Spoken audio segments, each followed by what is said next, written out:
어린 시절의 체험이 나중에 어른이 되었을 때 영향을 미치듯이 전생의 기억들은 현재의 결정과 선택에 영향을 미친다.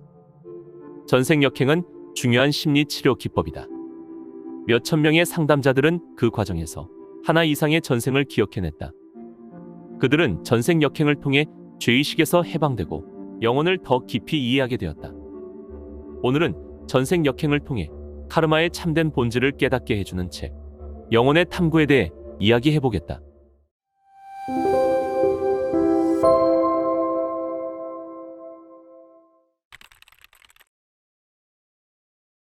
인간을 육체, 마음, 혼, 영으로 구성된 에너지체로 본다면 수많은 진부한 논쟁들은 마땅히 매장되어야 할 것이다. 세계에는 우리가 보고 만질 수 있는 것보다 훨씬 많은 것들이 있다는 사실을 양자물리학은 증명하고 있다. 우리는 한때 단단한 물체로만 알았던 육체가 사실은 고유 진동수를 가지고 춤추는 몇십억의 원자들로 이루어져 있음을 알게 되었다. 사실상 전 우주는 끊임없이 약동하는 하나의 존재인 것이다. 이러한 맥락에서 볼 때 심령 체험을 했다는 것은 이제 별로 중요하지가 않다. 우리가 그 에너지의 근원을 알아냈기 때문이다. 전생의 재경험은 억압되었던 감정을 해방시켜주고 사람들에게 자신의 참된 모습을 되찾아준다. 죽음이 닥쳐왔을 때 어떤 높은 곳에서 심판의 손길이 다가오는 것도 아니다. 우리가 육체 안에 있든 밖에 있든 우리 자신의 개인적인 배심원이자 심판관이다. 우리는 자유로이 선택하며 우리가 취한 행동은 그 자체의 자연스러운 결과를 가져온다. 언제나 삶을 객관적으로 체험하는 비육체적인 자아와 연결되면 자기 자신이 바로 인생의 작곡자이며 연주자란 사실을 깨닫게 된다. 자아의 비육체적인 면과 연결되면 육체와 자기 자신을 동일시하는 경향이 현저하게 줄어든다. 그런 사람들은 육체의 능력과 지상의 물건들이 영의 성장과 진화를 위한 도구라는 사실을 이해한다. 우주와의 관계를 완전히 깨닫기 위해서는 시공간적인 사고를 잠시 접어두고 모든 것이 동시에 일어나고 있다는 것을 인정해야 한다. 따라서 우리가 취한 모든 행동과 생각들은 현재의 생애뿐만 아니라 과거 생애와 미래 생애에도 여지없이 영향을 미친다. 우리는 다차원적인 존재로 육체적인 측면뿐만 아니라 더 높은 영적 측면들에서도 작용을 하고 있으며 궁극적으로는 지구상과 외계의 모든 창조물들과 협연을 하고 있는 셈이다. 어느 젊은 부부는 잦은 부부싸움 문제를 해결하기 위해 전생 역행 최면을 시도했다. 개별적인 최면 상담을 통해 두 사람은 각기 아틀란티스 시절의 전생을 기억했다. 남편은 그 당시 이름난 과학자였고 아내는 그의 경쟁자였다. 두 사람은 모두 상대방이 어떤 내용을 밝혔는지 알지 못하는 상태에서 아틀란티스의 생활을 놀라울 정도로 비슷하게 묘사했다. 그들은 아틀란티스 이후로도 수많은 전생을 함께 보내왔지만 여태껏 그 시절의 싹튼 둘 사이에 격렬한 경쟁심을 해소하지 못한 것이다. 전생 역행 이후 부부의 행복을 가로막는 부정적인 에너지가 해소되기 시작했다. 과거의 사건들을 회상하지 않고서는 과거에서 완전히 풀려날 수 없다. 어째서 우리는 전생을 기억해내지 못하는 것일까? 어린아이들이 이따금 전생에서 겪어보지 않고서는 도저히 알 수 없는 듯한 것들을 언급한다는 사실은 이미 잘 알려져 있다. 물론 대부분의 어른들은 아이들에게 그런 체험을 했을 리 없다고 다그치게 마련이다. 결국 아이들도 스스로 과거의 기억을 감추고 그런 기억의 근원인 내면의 자각을 억압하게 된다. 오늘날에는 대다수의 병이 실제로 마음에서 시작된다는 사실이 입증되고 있다. 60살의 여성인 루스는 지난 10년 동안 청각에 장애가 있어 애를 먹고 있었다. 그녀는 전생 역행 최면을 통해 남미의 어느 농장 공동체에 속한 종교적 가문의 일원으로 살고 있는 자신의 모습을 발견했다. 그녀의 아버지는 자신의 가족에게 유황불의 복음으로 위협을 가했던 시간제 설교가였다. 당시 루스는 아버지의 설교를 듣지 않으려고 갖은 애를 썼다.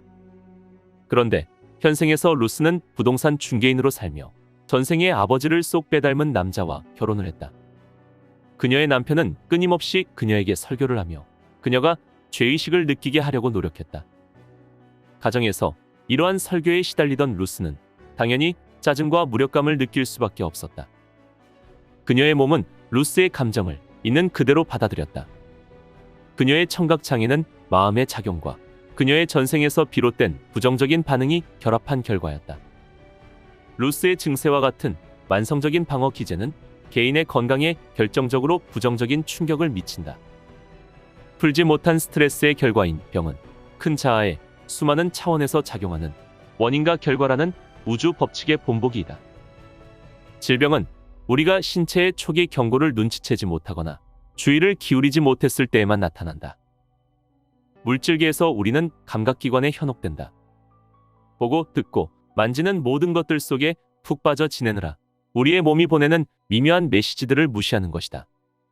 진정한 치료는 육체적, 정신적, 영적 에너지를 필요로 한다. 따라서 치료를 할 때는 자아 전체가 반드시 연결되어야 한다. 감정은 우리 자신의 의도대로 사용할 수 있는 가장 창조적인 도구에 속한다. 건강 전문가들이 우리를 도와줄 수는 있지만 아무도 우리를 치료해 줄 수 없다. 오직 우리 자신이 스스로 치료하는 것이다. 과거의 사건들은 현재의 행동에 영향을 미치지만 우리가 이 영향을 의식하지 못하는 까닭은 과거의 고통에 대한 두려움이 그 기억을 의식의 깊은 곳에 묻어두기 때문이다.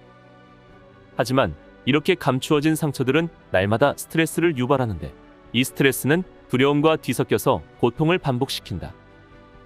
카르마의 연결고리가 전생과 이어진다 해도 우리의 응보를 결정하거나 이 생에서 저 생으로 무엇을 가져갈지 판단하는 결정의 대행자가 달리 있는 것은 아니다. 자기 운명을 책임지는 이는 늘 자기 자신이다. 전생의 부정적인 면들은 지금 생의 혼란을 불러오지만 우리는 혼란을 원치 않는다. 답은 아주 간단하다. 우리는 자연적으로 건강하게 되어 있으며 질병은 단지 영혼의 상태를 반영할 뿐이다. 우리가 지금 이 순간에 긍정적인 쪽으로 초점을 맞춘다면 영혼은 평안을 얻고 육체 또한 편안해질 것이다. 비만증에 걸린 사람들을 역행 최면해보니 비만은 감정에 지나친 관심을 쏟는 반면 육체에는 별 관심을 기울이지 않은 결과였다. 전생에서의 영양 결핍과 굶주림도 육체적인 필요성에 대한 관심의 결핍으로 나타난다. 전생에 어느 한쪽 성별과 지나치게 동일시해왔다면 남성과 여성의 균형에 주의를 집중하기 위해 동성애자의 역할을 선택할 수도 있다. 우리가 자신들이 추구하는 성장을 뒷받침해줄 환경과 관계들을 모두 고려하여 환생을 선택한다는 것은 분명한 사실이다. 우리는 부모를 선택하기 전에 이미 장래의 부모들에 대한 모든 것을 알고 있기 때문이다. 때때로 우리는 영적 존재의 도움을 구할 수 있지만 그런 충고를 받는다 하더라도 마지막 결정은 우리 자신이 내려야 한다. 이런 면에서 볼 때 도전이란 바로 자신이 각본을 짠 게임의 이름인 것이다. 다시 함께 살고 싶은 이들이 늘 부모인 것은 아니다. 그 대상은 형제나 자매, 부모의 친구일 수도 있다. 물론 마지막 결정은 상호 동의하에 이루어진다. 영혼이 태아 속에 들어가기 전 주로 부모의 꿈을 통해 결정과 계약이 이루어진다. 때때로 특정 영혼을 찾는 부모의 필요성이 환생하는 영의 소원보다 강할 수 있다. 물론 아무도 당사자의 의지를 거스르면서 환생을 강요할 수는 없으며 원치 않는 부모에게 자기 자신을 맡기는 영혼도 없다. 자신이 불행하다고 느끼는 사람들은 자신의 불행을 악업의 결과로 생각한다. 그들은 자신들이 전생에 다른 사람에게 해악을 끼쳤기 때문에 현생에서 자신들의 카르마에 의한 빚을 갚아나가는 것이라고 여기는 것이다. 이것은 카르마에 대한 터무니없는 오해이다. 모든 것은 카르마라는 우주적 원리에 따라서 진화한다. 카르마는 우주의 원인과 결과이며 모든 것이 지향하는 방향이다. 만물에 스며들어 있는 에너지 안에서 모든 것은 본질적으로 자유롭게 선택하며 창조적으로 자신을 표현할 수 있다. 어떤 영적 존재에게 심판을 받아서 과거의 잘못에 대한 유죄 판결을 받은 것도 아니다.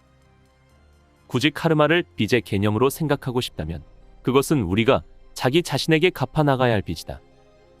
우리는 창조적인 존재로서 과거 행위의 보상에 연연해하지 않고 완벽하게 균형이 잡힌 상태에 도달할 수 있는 능력을 갖추고 있다.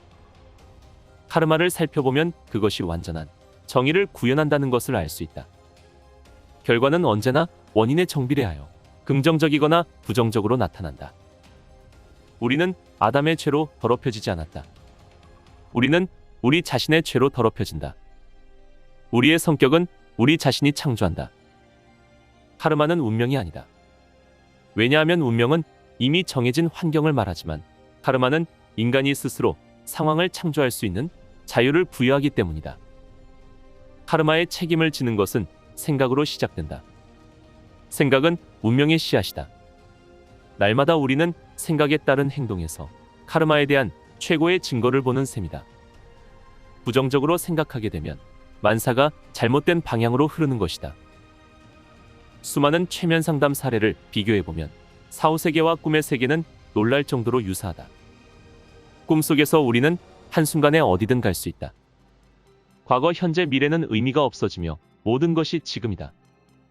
꿈의 세계에서는 사후 세계에서처럼 산 사람이나 죽은 사람들과 교신할 수 있다.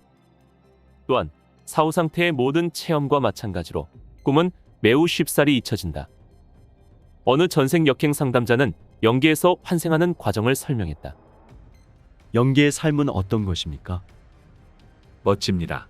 배고픔도 고통도 필요치 않습니다. 마치 높은 하늘에서 날아다니는 것 같습니다. 다시 태어날 시기는 어떻게 알 수 있죠? 마치 누군가가 내게 되돌아갈 시간이라고 말하는 것 같았습니다. 하지만 선택은 내가 하는 겁니다. 적합한 몸은 어떻게 찾았습니까? 어떤 부부가 있었지요. 두 사람은 서로를 깊이 사랑하고 있었기에 그들이 가진 아기는 어떤 아기일지 생각해 보았습니다. 그녀가 아기를 가지자 나는 망설임 없이 그 속으로 들어갔습니다. 다른 부모들을 생각해 보지는 않았나요? 다른 부모들도 생각해 보았습니다. 덕분에 여러 번 선택의 갈림길에서 헤맸습니다. 그것은 내가 결정할 일이었습니다. 나는 이전부터 부모가 될 사람들을 알고 있었습니다. 어느 여성 상담자는 전생퇴행 도중 고차원의 존재와 교신했다. 무엇이 모차르트와 같은 천재를 만들어내는 겁니까? 하나 이상의 전생에서 가져온 재능 때문입니다.